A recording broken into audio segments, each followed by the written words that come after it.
everyone, it's Maki here. An article about Hathaway's Flash has been published in the Japanese media outlet February.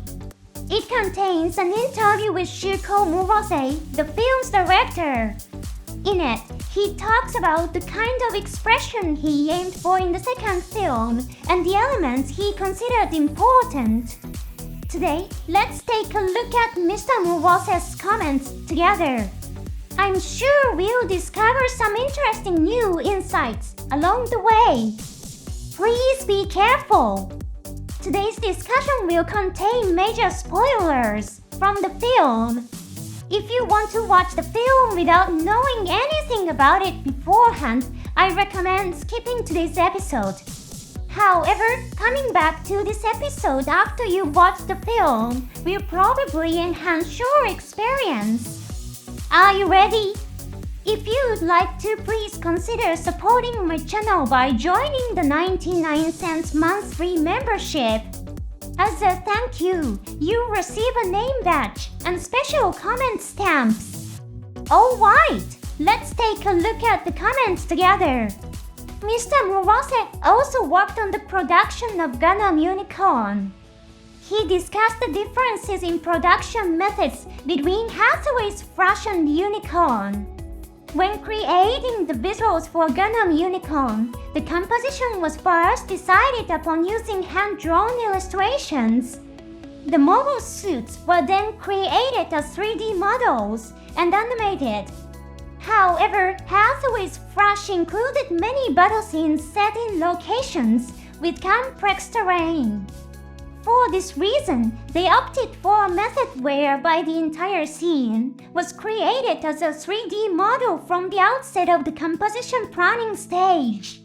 Mr. Murase explained that he often uses this technique, which is also commonly selected at many animation production sites, not just within the Gundam series. Does that mean Hathaway's Flash was primarily created with the goal of using the latest production techniques? That was not the only reason. Mr. Murase explained it like this. There are certainly reasons like that. However, the mobile suit designs that appear in Hathaway's Flash were not created on the basis that they would be drawn and animated by hand.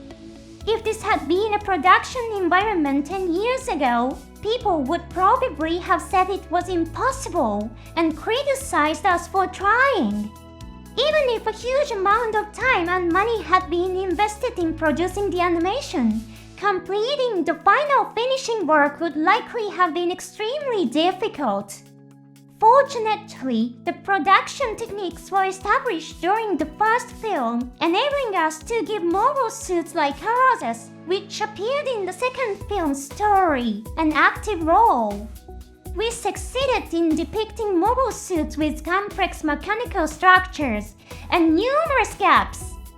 For many years, Hathaway's Flash was a story that fans often said would be impossible to produce as an animation.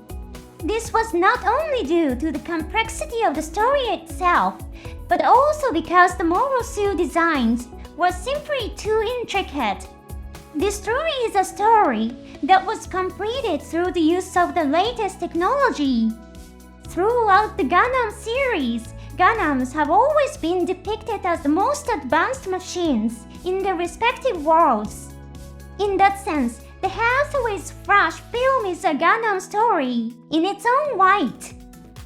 Another topic that has been widely discussed among fans is the fact that the story is clearly a sequel to the Char's counterattack film is a key point.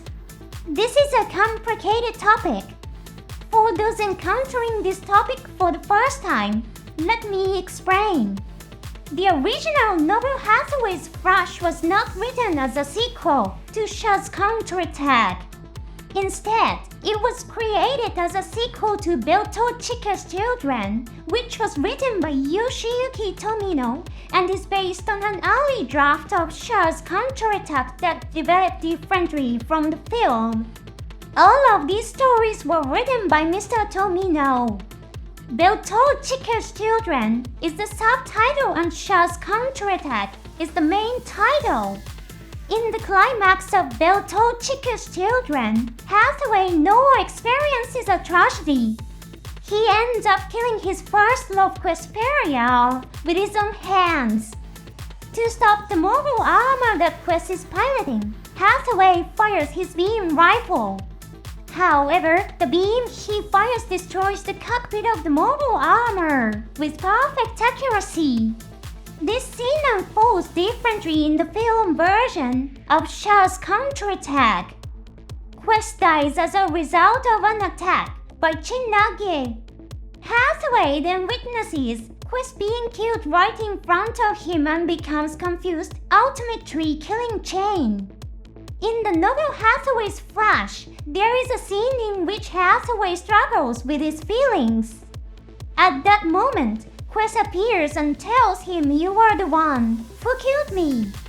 However, this scene does not appear in the film adaptation of Hathaway's Flash. Instead, it becomes clear that Hathaway is burdened by the memory of killing Chain, not Quest.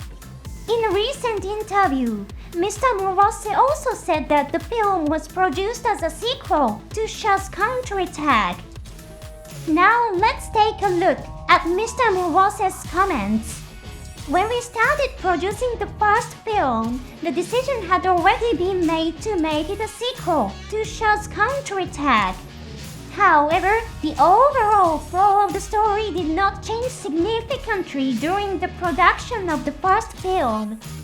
For this reason, we intentionally avoided clearly stating that it was a sequel to Char's counterattack. Once we had decided on a structure in which the story would span 3 films, we came up with the following idea. At the climax of the second film, when Chin-Nage appears, we would clearly reveal to the audience that it is a sequel to Char's counterattack. While there are differences in what Hathaway did in the past, these differences only exist in his psychological state. They do not directly affect events that occur in the second film's story. During this interview, the director officially confirmed that the story is a sequel to Char's counterattack. I am already very curious to see how the story will conclude. Next, let's take a look at Mr. Morose's comments on the scenes from Char's counterattack that were recreated and produced anew. To be honest, the main reason was that we could not decide whether it was acceptable to use the old footage as it was. Had we been given the materials beforehand along with a request to use the old footage, we might have done so. However, this did not happen, so we had no choice but to recreate the scenes from scratch. The Char's counterattack film remains an incredible work even today. Because of that, when we recreated it, we wanted to avoid changing the content. We ended up referencing elements such as the storyboards almost completely. However, due to the significant differences in production methods between now and the past, it was quite challenging to recreate the same sense of impact. Many fans felt that the scenes in Char's counterattack were created purely for the fans. I am one of them. However, it turns out that they were simply created because the staff could not decide whether using the old footage was acceptable. The idea of an iconic scene emerging from an unexpected situation is very much in keeping with the Gundam series. Now, let's hear Mr. Mire's thoughts on the climactic battle scene. What elements did he emphasize when directing the battle between the Gundam and Aroses? Let's take a look at what Mr. Morose said. In the first film, we focused mainly on long-distance missile exchanges. For the second film, however, we decided to focus more on close-range combat. We also wanted to present the battle scenes to the audience in a more deliberate and detailed manner. Initially, we planned to show Arasa standing on the ground on its 2 legs more often. However, we ended up with more aerial combat scenes than we originally expected. The mass-produced new Gundam triggers a secret in Hathaway's heart. Its appearance had already been decided upon during the initial planning stages.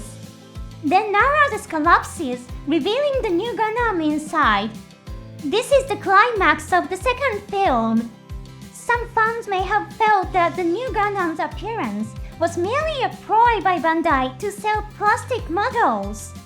However, it seems that the decision to include the new Gundam was actually made to depict Hathaway's psychology in greater detail.